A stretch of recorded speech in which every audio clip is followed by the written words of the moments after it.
মোৰ চেনেলৰ অন্য এটা ভিডিঅ'লৈ আপোনালোকক স্বাগতম জনাইছোঁ। আজি মই মাটি দাইলৰ খাৰৰ ৰেচিপি এটা লৈ আহিছোঁ। আশা কৰোঁ ৰেচিপিটো চাই ভাল পাব। আহকচোন তেন্তে বেছি দেৰি নকৰি ভিডিঅ'টোৰ মাজলৈ যাওঁ। মই ইয়াত এক বাতি মাটি দাইল লৈছোঁ। এতিয়া ইয়াৰ কেৰাহী এখনত মই দাইলখিনি শুকানে অলপমান সময়ৰ কাৰণে ভাজি ল'ম। এইদৰে ভাজি যদি লয় খাৰৰ দাইলখন খাবলৈ বহুত ভাল হয়। দাইলৰ পৰা অলপ অলপ ভজা ভজা গোন্ধটো অহালৈকে ভাজি ল'লেই হ'ল।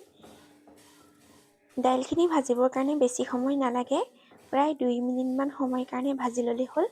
গেছৰ ফ্লেমটো মিডিয়াম কৰি ল'ব ভাজি লওঁতে। আৰু এয়া মোৰ দাইলখিনি ভাজি লোৱা হৈ গ'ল।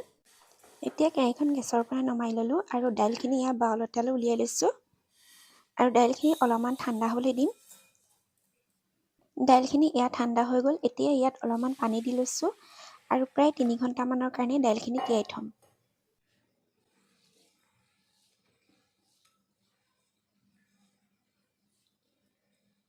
তিনি ঘণ্টামানৰ পিছত এয়া দাইলখিনি প্ৰায় কোমলি গৈছে। এতিয়া হাতেৰে ভালদৰে মোহাৰি বাকলিটো গুচাই দাইলখিনি ধুই ল'ম।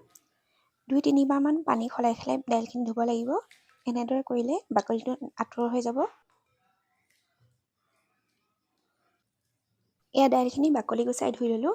অকণ বাকলি থাকিবলৈ দিব লাগে, তেতিয়া দাইলটো খাবলৈ বেছি ভাল হয়। এতিয়া কুকাৰত দাইলখিনি দি লৈছোঁ। কুকাৰত এতিয়া গোটেই দাইলখিনি দি ল'লোঁ। এতিয়া ইয়াত 1.5 গিলাচ পানী দিছোঁ আৰু গেছত বহাই 2টা চিটি মাৰিবলৈ দিম। এই কুকাৰটো গেছত পাতি দিলোঁ। এতিয়া দাইলত দিবৰ বাবে খাৰখিনি ৰেডি কৰি ল'ম।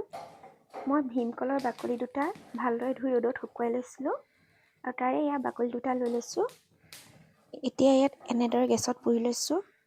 একেবাৰে চাই কৰি পুৰি পেলাব নালাগে, নহ'লে খাৰটো ভালদৰে নোলাব। বাতি এটাত এয়া মই পানী অলপ দি লৈছিলোঁ আৰু তাতে এয়া পুৰি লোৱা কলৰ বাকলিকেইটা দি লৈছোঁ আৰু এইখিনি এনেদৰে 15 মিনিটমানৰ কাৰণে ৰাখি দিম। প্ৰায় 15 মিনিটমানৰ পিছত এয়া দেখিছে খাৰখিনি কিমান ধুনীয়াকৈ ওলাইছে। এতিয়া চেকনি এখনৰ সহায়ত মই এইখিনি চেকি লৈছোঁ।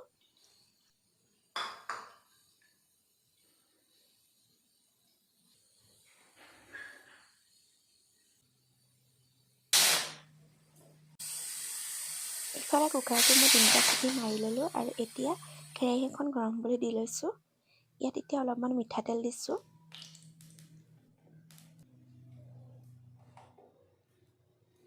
আৰু এয়া তেলখিনি গৰম হৈ গ'লে ইয়াত 2টা শুকান জলকীয়া আৰু 2টা তেজপাত দি লৈছোঁ। 4 ফুটামান নহৰু মই বাকলিৰ সৈতে থেতেলিয়াই লৈছিলোঁ আৰু নহৰুখিনি ইয়াতে দি লৈছোঁ। এইখিনি এতিয়া ৰঙচুৱা হোৱালৈকে ভাজি ল'ম। ইয়াত আৰু অন্য মছলা বা পিঁয়াজ একো ব্যৱহাৰ নকৰোঁ। মাটি দাইলৰ খাৰকণ এনেদৰে চিম্পুলকৈ বনালেহে খাবলৈ বেছি ভাল হয়।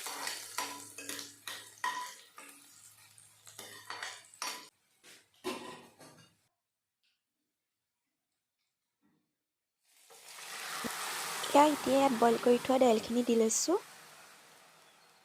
আৰু সোৱাদ অনুসৰি ইয়াত এতিয়া নিমখ দি ল'ম। মই বইল কৰোঁতে নিমখ দিয়া নাছিলোঁ, গতিকে এতিয়াই দি লৈছোঁ। আৰু এয়া খাৰখিনি এতিয়া দি দিছোঁ। এইখিনি এতিয়া ভালদৰে মিক্স কৰি অকণমান সময় উতলিবলৈ দিম। আৰু মই এই দাইলখিনিত হালধি নাই দিয়া, খাৰত যিহেতু হালধি নিদিয়ে। এতিয়া গেছৰ ফ্লেমটো মিডিয়াম কৰি ঢাকনিখন অকণমান সময়ৰ কাৰণে লগাই দিছোঁ।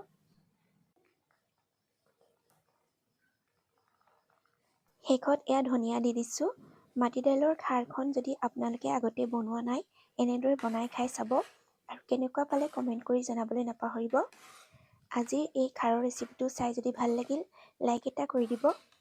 আৰু যদি মোৰ চেনেললৈ নতুনকৈ আহিছে, প্লিজ চেনেলটো ছাবস্ক্ৰাইব কৰি দিব। আকৌ এটা নতুন ৰেচিপিৰ সৈতে পুনৰ লগ পাম। আজিলৈ আহোঁ, বাই বাই।